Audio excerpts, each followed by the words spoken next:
morning and welcome to the GDFL Netball Show for round 11. This morning we have a very special guest and we're very happy to have her on our show. We have Teagan Caldwell from the Vixens. Good morning, Teagan. How are you? Good morning. Thank you very much. Thank you for coming on, Teagan. This is really exciting for the GDFL Netball, and we wanted to say thank you to Netball Victoria and also yourself, Teagan, for joining us.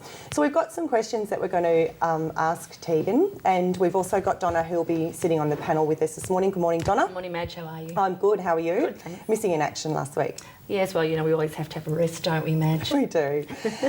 Teagan, good morning. And look, just tell us a little bit about yourself. Where did you start playing your first lot of netball? I know you've been around Geelong a long time. So tell us about you and where you started. Yeah, so I started playing in Anglesey for the Anglesey Football Netball Club down there, and went through all my juniors down there. Did you? Yes. Yep, so that was fun, and then eventually I moved into the GFL when I decided I wanted to take my netball a bit more serious. Yep, okay. And then you played at Grovedale in the GFL, that was your first club? Yeah, I played for 2 years at Grovedale, and then I moved to St Joseph's, and I've been there since then.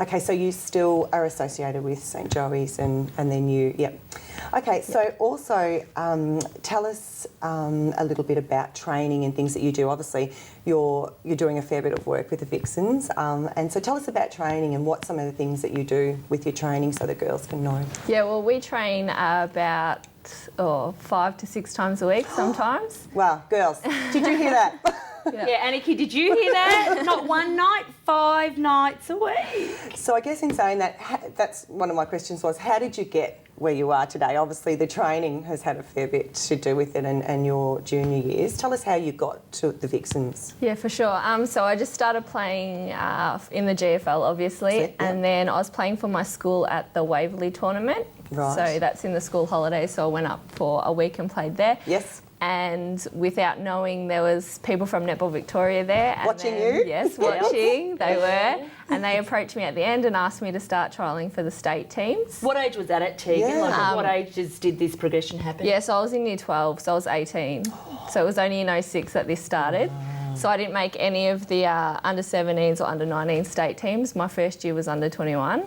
Wow. And then I played that for 2 years. And then the second year under 21s, I was selected into the Australian under 21 squad. Okay, so it's not a case of like the girls starting at 12, 11 and really starting from the bottom from Netta and working their way up and making them go through that progress, is it? It's a case of what? Wanting, just keeping at it and your desire to go through with the top section. Yeah, that's definitely true. For me, I didn't go through what they call the system or the academy or anything like that. I kind of came around you the other snuck way. in the back way. I did, and everyone's like, where did you come from? So, but that's good because it gives all those other ones who didn't do those kind of things the chance to say there is time to make it for them too. Yeah, definitely. You never ever know who's watching, and for me, I just kept training and playing because that's what I love to do. And then, my opportunity came, so it was great. And so tell us, you said training 6 times a week. Tell us about what that consists of and how do you look after yourself? How do you keep fit? Eating, what do the Vixens expect of you? Yeah, so at the moment we do 2 training on-court sessions a week. So that's with the ball, obviously, and then we do 2 to 3 gym sessions a week, which includes weight and a cardio session on top of that. Right. There is another day in there which we can do externally, so that might be running, or I can go to the gym in Geelong instead. Right, caught you the other night on the bike, she said. Yes, so instead of having to travel up to Melbourne for me, because I still live in Geelong, I can do that session down there. And then there's supposed to be a rest day somewhere in there as well. So sometimes it happens, sometimes it doesn't. So do the whole hierarchy, do they keep an account of what you actually do with your exercise? Do they know when you skip a session or that free session that you get to do at home?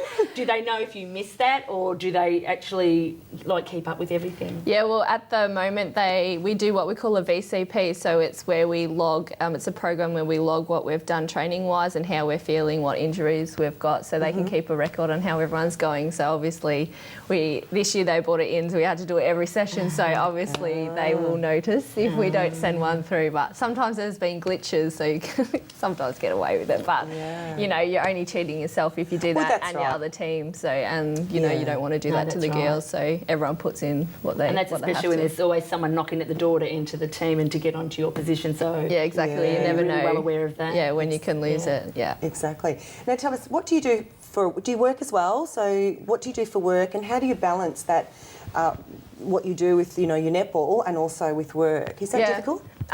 It can be difficult. Most of the team or the players did it pretty good this year. Obviously netball is not a full-time thing for us athletes, so we obviously have to work as well, but it's getting better, and hopefully one day we'll be able to be full-time professional athletes. Right. So but not just yet? No, not yet. Yeah. But for me, I do a lot of clinics and appearances through Netball Victoria. Right, yes.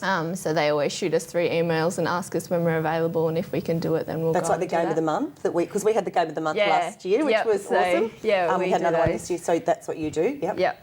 And then whatever else I can get. I used to do a bit of work at Camp Wilkin in Anglesey, so I still help out down there. Right. I'm doing a bit of work at Christian College and helping out them. So right. So not so much a full-time sort of permanent or part-time permanent job. You just take sort of what comes. Yeah, for me along. that's what I do. But then there's our teammate Chelsea Tregar, who has her own podiatry business, so she's in there full time and flat out. But she balances really well. Yeah, because that is difficult, I guess. To balance, but so tell us now what happens with you. Is your season finished? What happens to the Vixens? What do you do now? Yeah, so obviously our season is over, and as we're athletes, what we keep doing is going to the gym. So down in the gym most days now, but we do get our break. So this is our break from netball now. I play for Hume City Falcons in the VNL competition on a Wednesday night. So with Jason? Yes, because he said, "You kicked me off the show, Madge, for Teagan. I can't believe it." No, he's my assistant coach in the championship team, so I'll still do that, and then obviously train Sunday nights with them as a team. Right. But most of the other girls try and get away and have a bit of a break, and obviously we'll all still keep fit. So the pre-season isn't as hard as what it could be if we let ourselves slip a little bit more. Because it would be so much harder for you, as you said, if you do let that slip too. I mean, that goes for everyone out in the GDFL too. It's a case of having to keep fit on that off season so that you don't have to catch up when the season starts. That's what we sort of kept trying to say, and I guess it's really important for you to do that. So is there some sort of tips that you could give? We're about to sort of finish up with it, but some sort of tips you could give the girls of what not to do, what to do, as in, and to try and look forward to getting to that top level where you are? Is there some things that you feel was important to you? Yeah, well, for me, it's just never give up, always keep trying and keep training, because obviously you never know who's watching or looking. That's what, Donna says that, never give up, keep trying, because you don't know who's looking. It's not a case of you did it where you wanted to you tried out, it was people found you. Yeah, and only the last couple of years for me, it's been when my netball has gotten to where it is, so I was just playing like any other player. So. Right. Look, Teagan, we have to close up there, but look, thank you so much for joining us. On behalf of the GDFL Netball, we have got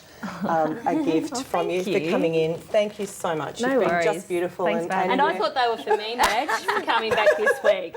No, they're not. Disappointment. So thank you. We'll be back after the break. We are the raiders from all around your lawn.